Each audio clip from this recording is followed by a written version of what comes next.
Como era o dia a dia num pequeno vilarejo do Egito Antigo, há cerca de 1.500 anos antes de Cristo. O que as pessoas faziam?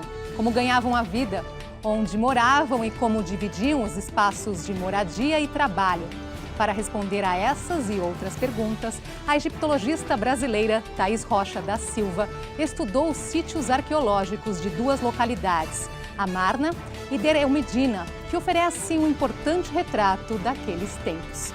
Nas pesquisas para sua tese de doutorado na Universidade de Oxford, Thaís também examinou outros aspectos do cotidiano naquela antiga civilização, a mais longa na história da humanidade, com mais de 3.000 anos.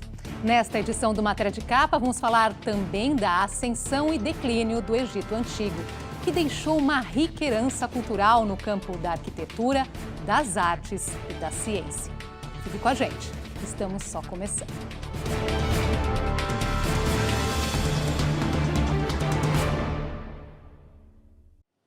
O que as pesquisas nos vilarejos de Amarna e Deir el-Medina revelam sobre a ocupação dos espaços? Como era feita a distribuição entre casa e trabalho? A pesquisadora Thaís Rocha da Silva nos explica. Amarna é um sítio arqueológico particularmente importante no Egito, porque ele é o melhor sítio para a gente estudar assentamento urbano e espaço doméstico. Por quê? Porque as casas se encontram num estado de preservação muito bom. A gente tem um espaço, enfim, aberto, né, em que a gente pode caminhar ali pelas ruínas. E mais ainda, o período de ocupação da capital, ele foi muito curto. Acredita-se que as pessoas tenham ficado ali por volta de 20 anos, que foi o tempo, né, enfim, da duração desse reinado do Akhenaton. Quando o faraó morre, a população então abandona a cidade, ele é tido como uma espécie de um rei herege, né, considerado por alguns, e as pessoas voltam então para Tebas. O que é interessante a gente pensar é que esse tipo de assentamento urbano da Vila de Trabalhadores, ele é um tipo de ocupação muito particular. Então, como eu disse, ele servia para abrigar esses trabalhadores envolvidos nos projetos de construção do faraó, né, da administração egípcia, mas também, por conta disso, eles eram isolados dos demais habitantes da cidade. Então, a gente tem uma situação na Vila de Trabalhadores em que o acesso a esse assentamento ele é restrito. Então, se a gente olha no mapa, por exemplo, a localização da Vila de Trabalhadores em comparação ao restante da cidade, ela está bem na entrada ali, né, desse wadi, desse caminho que leva às tumbas reais. Em contrapartida, né, apesar desse aparente isolamento, a gente tem uma rede de estradas que conecta a vila com as outras partes da cidade. Essas escavações promovidas nos anos 20 e nos anos 70 e 80 do século 20, elas apresentam para a gente evidências diferentes. Então, a gente consegue detectar pelo material arqueológico uma série de atividades que foram realizadas nas casas, mas também na vila. Vocês observando o mapa que eu apresento aí para vocês, vocês vão ver que fora das muralhas, né, fora desse quadrado onde as casas estão, a gente tem uma série de outras instalações que foram construídas pelos habitantes. E a gente tem ali uma criação de porcos extensiva, nos chiqueiros fora das muralhas. A gente tem capelas religiosas, a gente tem alguns cemitérios, a gente tem uma área onde foi produzido, de onde foi retirado o material para a produção de tijolos, que depois serviu para fazer descarte de lixo. Um outro aspecto que eu acho importante destacar é que a gente não tem evidências de como que eram essas casas, a gente tem só vestígios delas. Então a gente não consegue reconstruir essas casas em, digamos assim, em 3D, né? Porque os tetos desabaram, então a evidência disso tudo é muito limitada. Deir el-Medina é uma vila de trabalhadores, construída de uma forma muito semelhante à vila de trabalhadores em Amarna. Ela é rodeada por essa muralha, né, onde são colocadas as casas, de uma certa forma também, né, em ruas paralelas, casas geminadas. O que a gente não, o que tem de diferente aí, acho que o primeiro aspecto da diferença é com relação ao período de ocupação. Então a gente tem um material arqueológico, e principalmente textual, né, de textos de Deir el-Medina, que cobre uma média aí de 500 anos. Né? Então a maior parte das evidências sobre Deir el-Medina, elas vêm do período pós-Amarna. Portanto, da 19ª dinastia, quando começa o chamado período Ramessida. E quais seriam as atividades que as pessoas desenvolviam num lugar como aquele? Como ganhavam a vida? A gente sabe que a vila muito provavelmente estava envolvida com a construção das tumbas reais. Existia ali produção de tecido, existia produção de pão, criação de animais, e provavelmente algum tipo de atividade artesanal para consumo próprio, né? Então produção de cerâmica para consumo próprio. A parte complicada disso é que a gente não tem certeza se toda a população ou se a população da Vila de Trabalhadores estava de fato envolvida com a construção das tumbas. A gente não tem evidências nas escavações da vila que demonstrem diretamente uma relação de trabalho, né, artesanal nas tumbas. A gente não tem na Vila de Trabalhadores evidências de oficinas, como a gente tem em outras partes da cidade. Então, recentemente, o Amarna Project escavou um complexo doméstico sob direção da doutora Anna Hodgkinson, que eu pude participar, e a gente encontrou ali evidências de produção de vidro e faiança, que eram usados na produção de amuletos, né, joias, muito provavelmente consumidos pela corte em Amarna. A gente tem muita dificuldade de fazer análises mais detalhadas desse material orgânico, porque a gente não pode tirar coisas do Egito, né, então ainda existe muita coisa ali que foi coletada nas escavações que a gente não tem, que a gente precisaria estudar com mais detalhes, né? E tomara que a gente consiga. Além dos espaços ocupados pelos moradores e das áreas de trabalho, nos vilarejos existiam também locais dedicados aos serviços públicos. A Vila de Trabalhadores, ela precisa ser entendida dentro dessa paisagem complexa que é a cidade de Amarna. Então, que era conectada por essa rede de estradas, né, onde as pessoas podiam ir e vir. A gente tem na cidade principal, que é a parte conhecida ali, o centro administrativo da capital, onde estão os templos e onde está o palácio do Akhenaton e da Nefertiti, que é a residência real e, portanto, administrativa da cidade.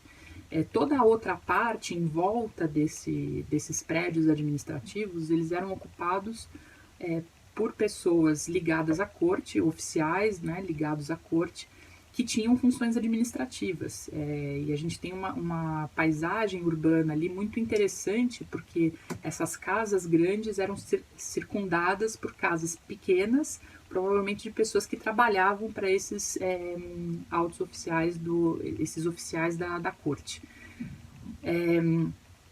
Na Vila de Trabalhadores a gente tem também uma estrutura administrativa. Se vocês olharem mais uma vez o mapa, esse local que a gente chama de X1, ele tem a presença ali de um prédio que se assemelha em alguma medida com um espaço residencial, mas ele não é uma casa, né? Então, as escavações feitas pelo Barry Camp nessa área, elas indicam que muito provavelmente o local chamado X1, ele era um entreposto policial que controlava o acesso da população de fora da Vila dos Trabalhadores para a vila, né? Para dentro do assentamento. E agora vamos ver outros dois aspectos do cotidiano naqueles locais: a vida religiosa e o relacionamento social. Nessa época, o Akhenaton, né, funda uma nova religião, ele funda uma capital nova e portanto, ele passa a ser, nessa nova prática religiosa, o faraó passa a ser o intermediário exclusivo, né, entre o deus Aton, o disco solar, e os homens, né, e os seres humanos. Ele se coloca nessa posição. E a gente tem várias representações disso nas tumbas em Amarna, enfim, né, nessa iconografia. É interessante porque, apesar disso, apesar da gente ter uma religião oficial que coloca o faraó numa posição de intermediário, né, entre o Deus e os homens, a Vila de Trabalhadores apresenta uma série de evidências, e outros locais em Amarna também, de que as pessoas ainda cultuavam os deuses antigos, né, os deuses ligados, enfim, ao período anterior. Apesar da gente ter o registro, né, de uma religião oficial de Estado, o trabalho da doutora Anne Stevens, que é a vice-diretora do Amarna Project, que estudou a religião, né, dentro das casas, ele mostra que a religião se tornou portátil, né? Então as pessoas trouxeram esses equipamentos religiosos, né, para o corpo, para próximo do corpo, para que, enfim, isso muito provavelmente fosse mais, não fosse percebido pelo Estado. A gente imagina que dentro das casas a gente tivesse um núcleo familiar, então, né, enfim, um casal com os filhos, e que provavelmente existisse um número de pessoas ali que fossem agregados, mas que, enfim, vivessem junto do mesmo espaço. Provavelmente servos, escravos, ou até assim, pessoas idosas, né, filhos adotivos, enfim, que entraram na família fora desse núcleo inicial. A gente não tem registro de como essas famílias eram organizadas, né? A gente tem algumas evidências sobre isso em Deir el-Medina, mas não para a Vila de Trabalhadores em Amarna. Outras duas questões, privacidade e status. Vamos ver o que a pesquisadora tem a nos dizer sobre isso. A gente sabe que existia um controle de acesso à entrada na vila. Então, de novo, né, essas construções, essas evidências arqueológicas, elas são indícios de marcadores sociais. A gente tem, muito provavelmente, dentro das casas também, outros índices né, que marcam esses acessos. A gente tem, por exemplo, casas que mudaram uma porta de lugar, né, de uma rua para outra. A gente tem casas que mudaram paredes de lugar, investiram bastante na decoração de alguns cômodos. A gente não tem mais evidências dos vários status sociais que existiram dentro da Vila de Trabalhadores. A gente tem um dado interessante na área oeste da vila, em que as casas são diferentes. A gente acha que essas casas foram construídas depois, né? Elas parecem ser mais pobres do que as demais, mas isso ainda precisa ser melhor investigado. É um espaço muito limitado, né? A gente tem ali 72 casas geminadas, todas muito compactas e muito grudadas umas nas outras, e é difícil a gente pensar como é que privacidade acontece num espaço como esse, né? E eu estou pensando aqui só em termos de visibilidade. Agora, se a gente entende que a privacidade ela acontece, ela pode ser percebida também pelo barulho. A gente sabe se o vizinho está cozinhando alguma coisa, né, pelo cheiro da comida. Então, a privacidade está associada a toda uma experiência sensorial que a arqueologia tem recentemente trabalhado, que a gente chama de arqueologia sensorial, né? Como é que a gente investiga cheiros, sons e visibilidade dentro, né, e com o material arqueológico nessas paisagens. É um tema complexo, mas que tem avançado. No próximo bloco, a ascensão e declínio da civilização que dominou o mundo mediterrâneo por milênios. E mais, a rica herança cultural deixada pelos egípcios. A gente volta já.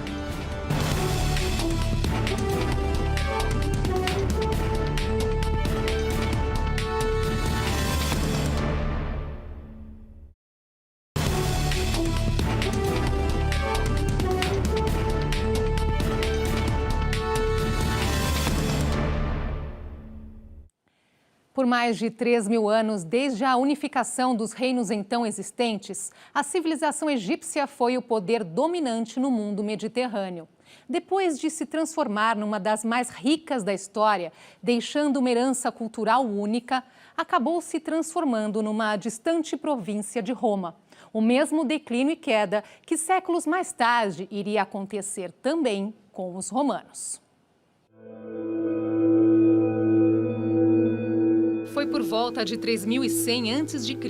que o rei Menes unificou o país e deu início à primeira dinastia, que iria se prolongar por mais de 4 séculos. O local escolhido para a primeira capital era Mênfis, junto ao delta do Nilo. Ali, as cheias do rio garantiam boas colheitas e atraíam vários povos desde 5.000 anos antes de Cristo.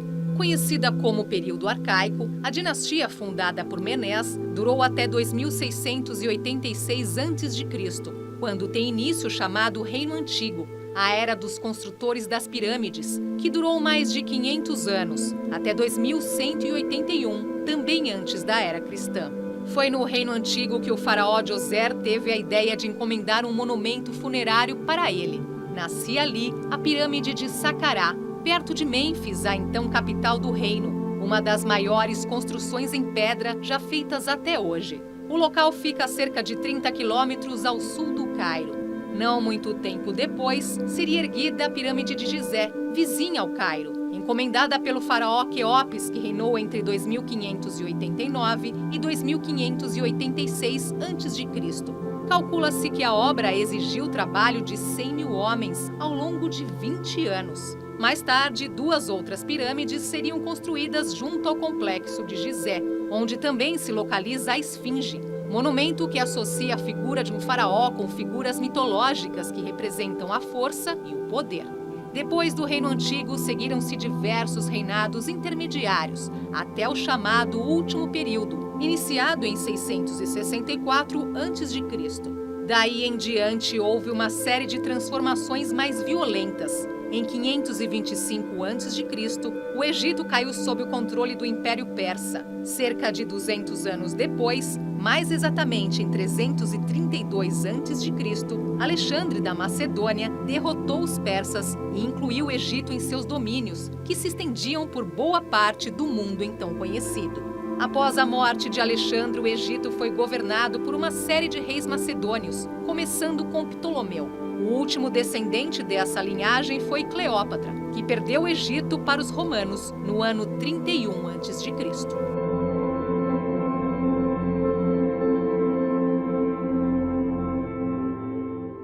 Cleópatra, talvez um dos nomes mais citados quando se fala em Egito. Vamos relembrar este e outros personagens desta história. Do as you say? Literally? Hollywood a eternizou pela beleza de Elizabeth Taylor, uma mulher sedutora coberta de ouro. Muito pouco para falar desse personagem que conduziu exércitos. Whenever you want. Yes, I want that understood. Cleópatra nasceu em 69 a.C. Se tornou rainha do Egito depois da morte do pai, Ptolomeu XII. Casada com o próprio irmão, ela disputou com ele o trono do Egito e conquistou, com o apoio de Júlio César. Ela chegou até o líder romano enrolada em um tapete, entregue a ele como presente. Juntos tiveram um filho, Cesarião. Com o assassinato de Júlio César, Cleópatra se aproximou do general Marco Antônio, com quem lutou na importante Batalha de Ácio, a última guerra civil da República Romana. Foram derrotados. Acreditando nos boatos de que Cleópatra já estava morta, Marco Antônio cometeu suicídio. Para evitar cair nas mãos do inimigo Otaviano, a rainha do Nilo preferiu a morte. Aos 39 anos, ela teria se deixado morder por uma serpente. Os amantes foram enterrados juntos. A tumba ainda não foi encontrada, mas os arqueólogos acreditam que estão cada vez mais próximos de localizá-la. Será que conseguirão tal feito? Como foi com Tutankhamon, a tumba do faraó foi encontrada intacta em 1922. Junto com ela, mais de 5.000 peças, muitos tesouros. O achado inspirou a letra de um jazz, Old King Tut, o velho rei Tut, que de velho não tinha nada.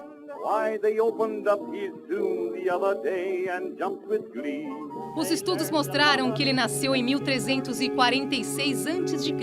e morreu aos 19 anos de idade. Uma tomografia computadorizada feita em 2005 levantou a hipótese de que ele teve complicações devido a uma fratura provocada durante uma caça. O exame também permitiu reconstituir seu rosto. Agora, uma outra curiosidade. 6 das 26 pessoas presentes quando a tumba foi aberta morreram dentro de uma década. Acontecimento perfeito para ressuscitar a lenda egípcia sobre a maldição da múmia. Ai daquele que incomodar o sono dos faraós. Estudos recentes indicam que os mausoléus podem abrigar agentes patogênicos perigosos à saúde, como bactérias que atacam os pulmões. O arqueólogo mais famoso dessa descoberta, Howard Carter, certamente o principal alvo de qualquer maldição, faleceu 16 anos mais tarde, para decepção de quem adora um mistério. Seja o que for, a verdade é que mitos e lendas fazem parte do fascínio do Egito, assim como a arquitetura, que deve muito ao faraó Ramsés II, um amante dessa arte. Ele mandou construir vários templos, como o de Abu Simbel, que traz 4 esculturas maciças dele. 11 Ramsés reinaram no Egito, mas apenas ele foi chamado de Ramsés o Grande, lembrado também por ter assinado o primeiro tratado de paz da história. Sua múmia foi encontrada em 1881 e está no Museu Egípcio do Cairo. Ramsés II ganhou um passaporte mais de 3.000 anos depois de sua morte. Foi em 1976, quando a múmia foi para Paris ser tratada de uma infestação de fungos. É que a legislação da época proibia o transporte de ossos humanos sem esse documento.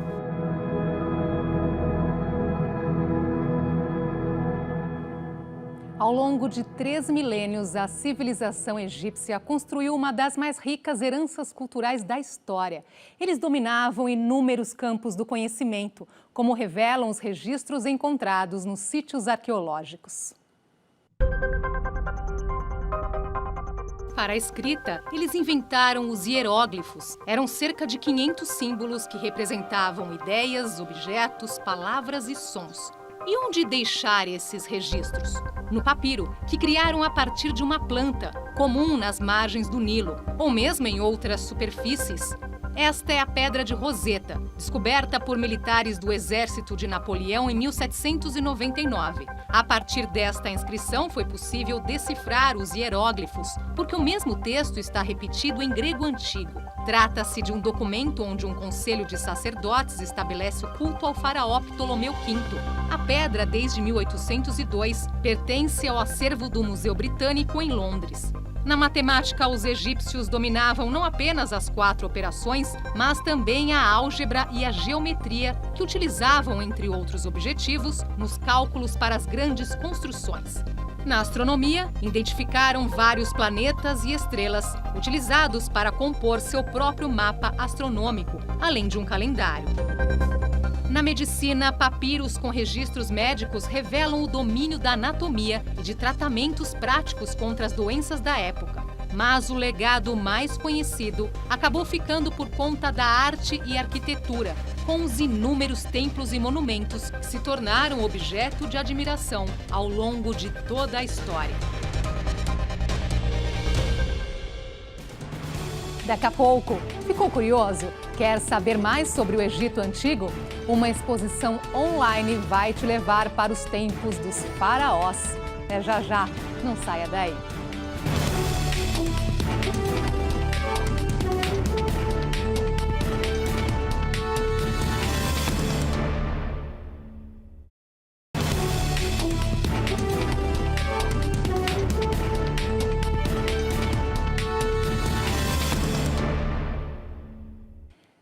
O Egito sempre fascinou os amantes da história. Se você ficou curioso e quer saber mais sobre o assunto, não pode perder a exposição Egito Antigo, do cotidiano à eternidade, do Centro Cultural Banco do Brasil. E você não precisa nem sair de casa para conferir.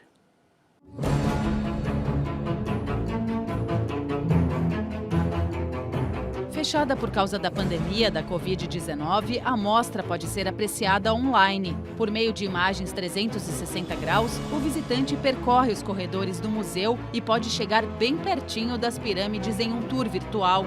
Além de ver as obras de maior destaque dentre as 140 emprestadas do Museu Egípcio de Turim, na Itália, quem se aventura pelo passeio ainda tem acesso às explicações em áudio ao longo do percurso para não perder nenhum detalhe. Além da exposição, o CCBB oferece conteúdos relacionados ao tema, como vídeos, palestras e cursos online, promovidos por universidades conceituadas como a de Harvard. O catálogo oficial da exposição, também disponível na internet, traz informações para quem quer se aprofundar ainda mais na história e nas curiosidades da civilização egípcia. Para conferir todo o material, basta acessar ccbbvirtual.com.br.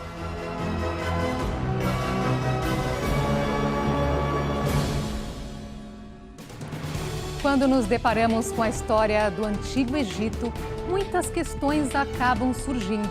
A civilização egípcia durou cerca de 3.000 anos, ou seja, 1 milênio a mais do que o estágio da atual. E aí vem a pergunta: o que terá acontecido com esta civilização dentro de 1000 anos? Numa rápida comparação, vamos ver que eles estavam mais para construir, inventar e criar do que a era atual. Isto porque nos tempos de hoje, à medida em que avançamos, também provocamos muita destruição. Basta ver o que é feito com as florestas, os rios e oceanos. E voltamos à questão inicial. Nesse ritmo, será que vamos durar mais 1 milênio? O que vocês acham? Esta edição do Matéria de Capa fica por aqui e nós voltamos na próxima semana, neste mesmo horário. Ótima noite para você. Até lá!